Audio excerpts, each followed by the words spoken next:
Welcome to the Profitable NDIS Provider podcast, where we're joined by your hosts, Tania Gomez and Paul Bryan. In each episode, we'll be sharing valuable insights and tips to help you turn your NDIS business into a profitable venture. So whether you're just starting out or looking to take your business to the next level, you've come to the right place. Let's stop surviving and start thriving.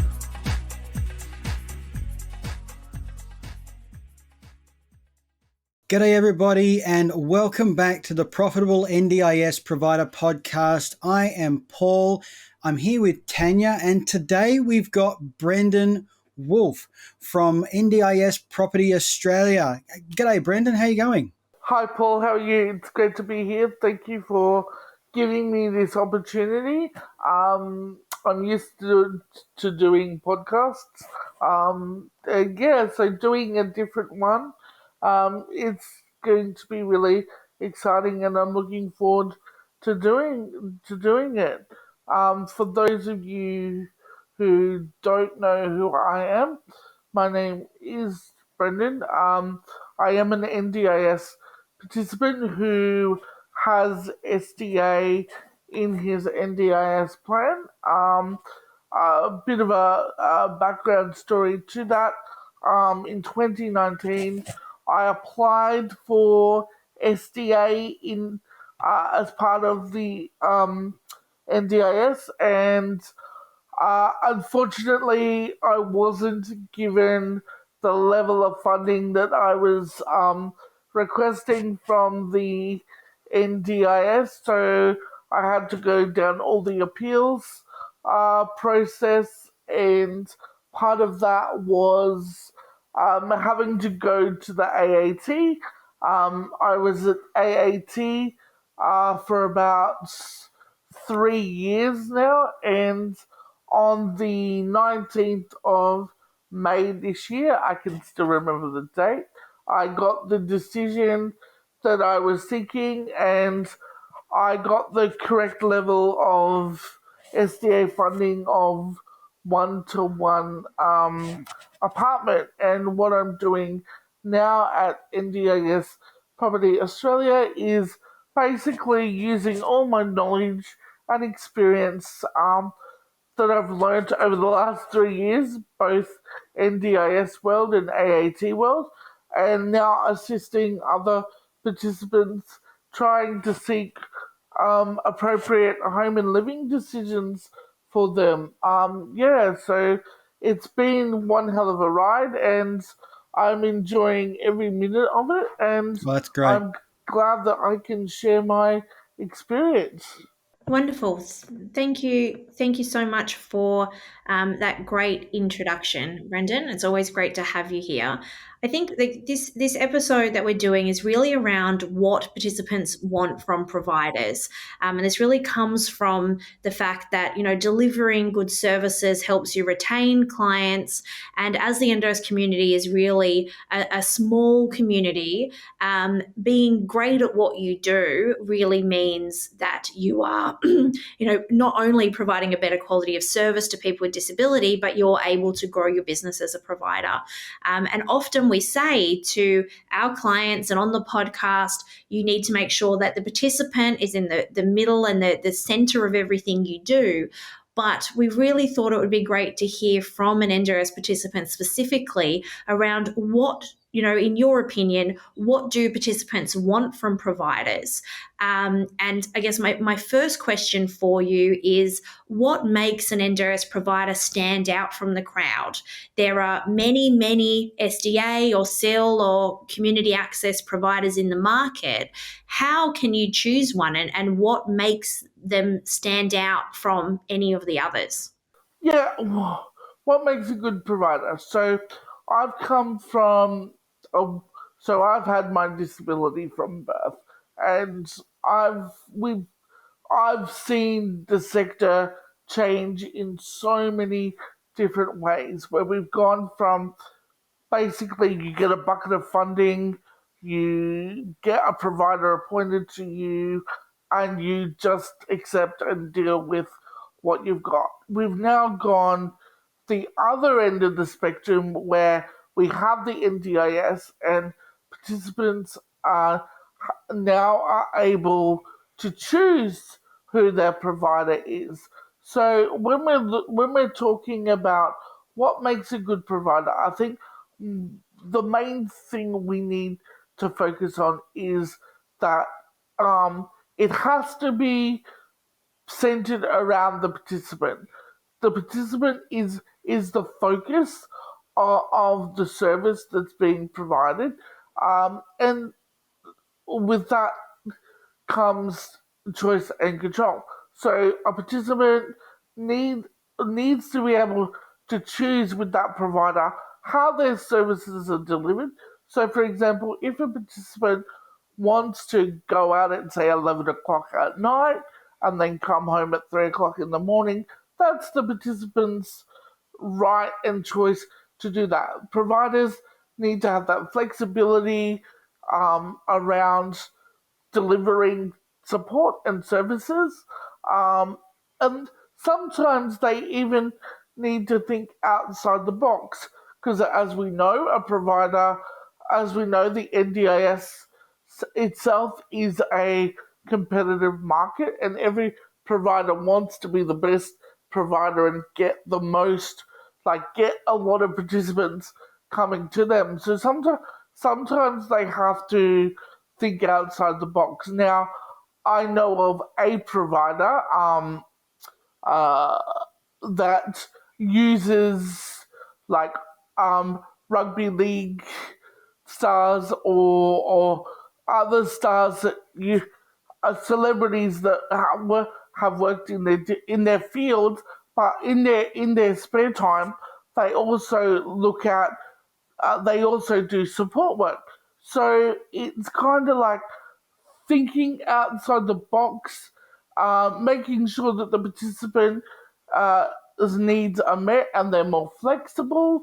It's also about making sure that when they're providing the service, that they're getting good quality service and not service where sometimes their shifts might be missed or they might not have enough staff, or sometimes the staff doesn't match to the client. A lot of providers in days before NDIS, you basically got what you were given with a support worker. So, for example, a 30-year-old, a 20-year-old participant might end up with a support worker that's a lot older than them, and they don't have a lot in common. So you're not matching your client with your support worker, and that's what a lot of the problem is. Has been is support worker and client do not, or provider and client don't mix. When we're talking about STA and stuff like that, you'd want, what makes a good provider is a provider that knows exactly what they're doing, knows what they're talking about, and has a good reputation within the NDIS market. You see a lot of newcomer providers, and they're like, "Oh, we're going to get into the SDA market," but they don't exactly know what they're doing, and they've never done it before, and then they sell you a product, and then you get there, and that's where all the trouble starts. So it's about being flexible, having experience, having a good reputation, and knowing your participants and matching your participants. Yeah, look, I think that's really, really important because it can be, I guess at the moment with, the things going wrong about people finding it difficult to find support workers, people, as you said, are not really matching up participant and provider properly. So I think that's a really important one you mentioned there, Brendon. I'm wondering if you could let me know when you would leave a provider, or what would make you look for a new provider even? I guess for me, finding a new provider, it would have to be if my needs weren't being met, if my safety was being compromised, or if I felt that the provider I wasn't doing things correctly in terms of, you know, like overcharging or like, you know, um, just doing dodgy things. And if I felt uncomfortable, I would then start looking at a new provider. I think we have to remember that that now that we've had recommendations from the Royal Commission about providing a better, service to people with disabilities, I think I think providers need to start to wake up and go, okay, the Royal Commission has recommended that we need to step our game up, and I have no doubt there are definitely some good providers out there, but there are definitely a lot of shonky providers out there that that have caused a lot of trauma to a lot of people, and that needs to be stopped. And I think that this Royal Commission has been a way to say, hey, we're now clamping down on this, and we're going to be watching our backs. I think too, when it comes to providers, there needs to be a lot more regulatory around certain things. So I know, for example, a lot of participants, NDIS participants, hire independent support workers. Now, all you need to be an independent support worker is an ABN. The way the NDIS has it set up is participants can use a provider, and then they can also use independent support workers. And all you need to be an independent support worker is an ABN. You don't need any qualification. So realistically, anybody can be a support worker. All they need is an ABN. Um, and what's even more alarming currently is the way that it's set up at the moment. When an independent support worker applies for their National Disability Insurance Screening Card, that's a little yellow card that everybody gets to say that they're an approved provider and that they're safe. They actually create their own Proda account, and then they have to go in and approve their own application.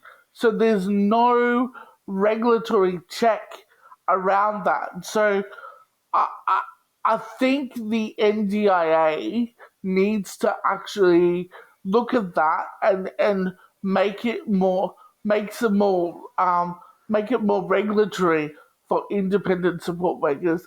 Even some sort of certificate, like a Cert 3 or something, would be beneficial, and they could, do some of that through RPLing, which is recognition of prior learning. So they could actually do it on the job training type thing. So yeah, I think that needs to be looked at. But when we're talking about providers as a whole, we just need to be careful on and look out for the signs of what could be a really bad provider, I guess. And I think that's all great insight, and I think you're absolutely right on independent support workers and mandatory qualifications.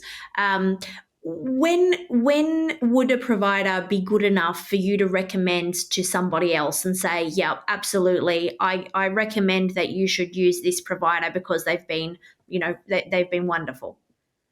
I guess if probably doing some research on the provider, knowing what their statistics, so having some of their, looking at some of their statistics and looking at some of their outcomes and like basically how well they are known within the community, and the type of services that they provide. Now, some providers may not provide what you're looking for, and then I wouldn't recommend them to anyone that if they didn't meet the needs of the participant, then that wouldn't be good for them.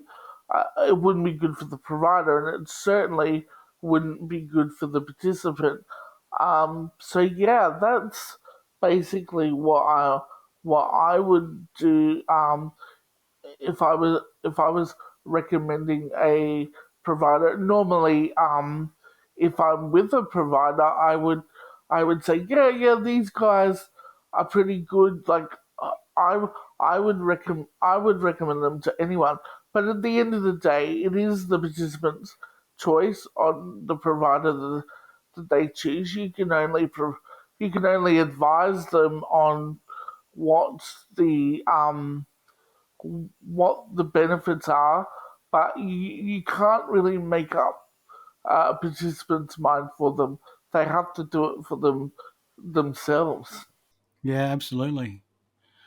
And look, it can be a really muddy field for participants to, look at all the providers advertising themselves and try and differentiate them. I see people spending money on like Facebook ads and Google ads and expos. I wonder if you could let us know what sort of marketing you think works so that they could get that message across. Like, what have you seen that has been good? I think a lot of social media has just exploded in terms of in the NDIS world, and I'm a part of a lot of groups that advertise for independent support workers, providers that are advertising for participants and support workers as well. Social media is definitely, especially for like the younger generation, like we're talking like participants that have been born in the last 15 to 20 years. Technology and social media has come a long way, and it does, you could say it rules the roost, really, because a lot of young people, it's a generational thing, I think, when it comes to social media. Like your old schoolers might be a bit more, oh yeah, I'd rather, call them up and, have a meeting, whereas the young people are like, oh yeah, that looks good, so many good reviews, I'll give them a go. But the thing though you've got to watch is those providers that, like, it looks good, but then like they market it so well, but then the service is really poor Yeah. and really bad.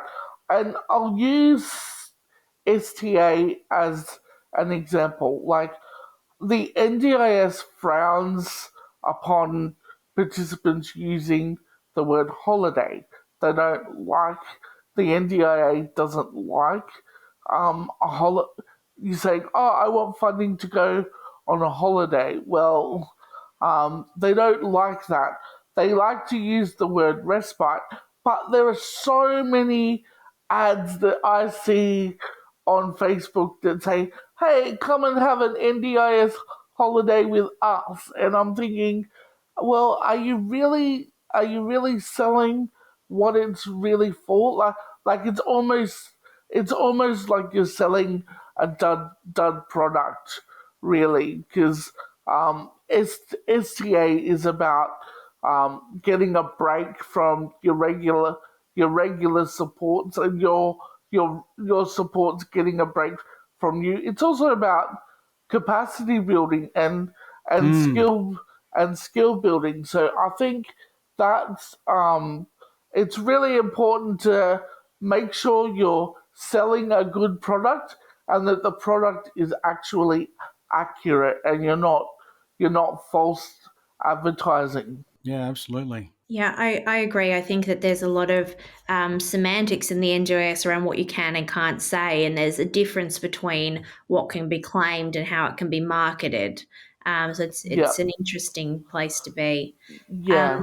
My last question for you today, Brendon, is what advice would you give to providers with NDIS being a demand driven system?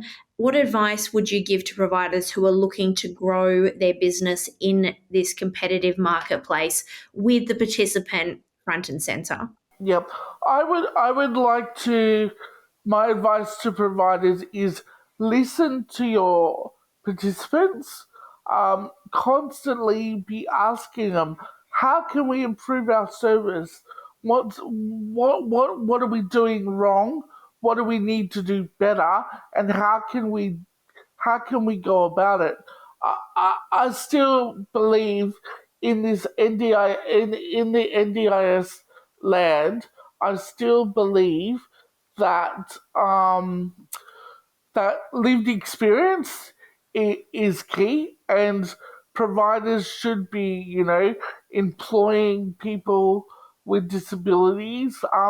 But you could employ participants to help with your marketing strategy and selling your product, and that would then create jobs for those participants, because at the end of the day, the participants know what they want out of a provider, and they're the best ones to recommend. What is a good provider, and they know what providers should be providing. That would be my advice. Listen to your participants and use lived experience as key to ensuring that the service that you're providing is top notch, and that you keep getting people through your doors, because if you don't have that, you're not going to have a successful business, and you're going to fold as a provider, because participants are going to move away from you. And I think that's where a lot of providers struggle to understand, is that this whole thing is participant driven by choice and Yeah. control. If you don't listen to who you're providing for, you're never going to get it, and you're never going to understand it, and you're not going to make money, and then you're going to ask yourself what went wrong. I think that's really brilliant because, you know, providers can get in the lane of just doing the work, but not really taking the time to really ask participants, "Hey, is this what you really need? Is this what you want?" And you've got to really be in touch with your market. Plus, I think a lot of providers are still in that old block funding mentality. Like, you get a chunk of money, and then you got to do with what you got to do with that money. Whereas they're not thinking NDIS land stuff. That they're so set on their ways, and that some of them are not fully prepared. Like, we know when the NDIS was introduced, it rolled out so very quickly, and a lot of providers are playing catch up. And now we're about to get, we're about to have a report from the NDIS review committee on what the future of the NDIS looks like, and I hope providers are watching are looking at the website and looking at the newsletters that are coming out, and they're already starting to think about what potentially what potential changes are coming their way, because I do see some changes occurring in terms of the depth and how big those changes are. I do not know, but I think a lot of changes are going to come for providers. A lot of changes are going to come for the NDIA, and there are going to, and participants are probably going to be the winners out of this review committee, because it's definitely time that change starts to happen, and it can only really begin with its participants if we don't speak up more and we don't hold providers accountable for their actions, and that, and I will say this: the Safeguards Commission needs to get its act into gear as well, and start doing its job properly, and ensuring that participants' safety is paramount. Mm. We've seen so many. I've seen so many news articles come out from the ABC about, indecent treatment of NDIS participants, and the Safeguards Commission not doing anything. I think they have a much bigger role to play, and they do need to step up and start taking action against providers who are doing the wrong thing. Yeah, definitely. There's going to need to be, those things in place to make sure providers are doing what they should be doing, and participants are getting the services that they really require. Look, Brendon, that's been fantastic, and I think your insight is so on point because, for one, you've had to experience a lot of this for your whole life, but also now, obviously with where you're working with NDIS property, having an insight into that housing side as well is so important for so many people that you've got so much information there. So first of all, thank you so much for coming on the podcast today. I've taken away a couple of really important things, like, for instance, this idea that providers really need to be in touch with the participants, not just building a service, but actually, going to participants and saying, what do you actually want? Let's build it around you, because I think, as we said, providers can get in that lane where they just do their own thing, but also around, making sure that you are staying up to date. That's been a real key point now, particularly, with the Royal Commission and all those sort of things. You have to stay ahead of the curve with your information and what's happening. About staying ahead of information, obviously you're with NDIS Property Australia, and you've got the SDA Housing Podcast. I'd love for you to just let us know, how can people find the podcast or find out more about what you're doing? So, for anyone that our podcast is on Spotify, so you can look at SDA Housing Australia is the name of our podcast, and we are on Spotify. You can also check our links, our podcasts out on our website at ndispropertyaustralia.com.au, and there is a lot of information there too around housing and stuff, but that's where our podcasts, we do 2 episodes a week are published, so please, I've done a few on there now with our director Min Lee, and so anyone that's listening to this and you haven't checked out our podcast, please do. I listen to your podcasts a lot too, with Tania Gomez Consulting. So please check out our podcast and give us a good review. Great. Thank you so much, Brendon. It's always so lovely to have you on. You're just so insightful, and you definitely have added so much value to our listeners today. So it's so great to have you here. And thank you, everyone, for joining us today. We'll be back next Tuesday with another amazing episode of the Profitable NDIS Provider. Thanks again, Brendon, and I will see everybody soon. Thank you. Thanks a lot. See ya. Okay, bye. Thanks for tuning in to another episode of the Profitable NDIS Provider podcast with Tania Gomez and Paul Bryan. We hope you found today's episode informative and valuable. If you enjoyed the show, please don't forget to subscribe, leave us a rating, and share it with others who could benefit from our insights. Until next time, keep thriving.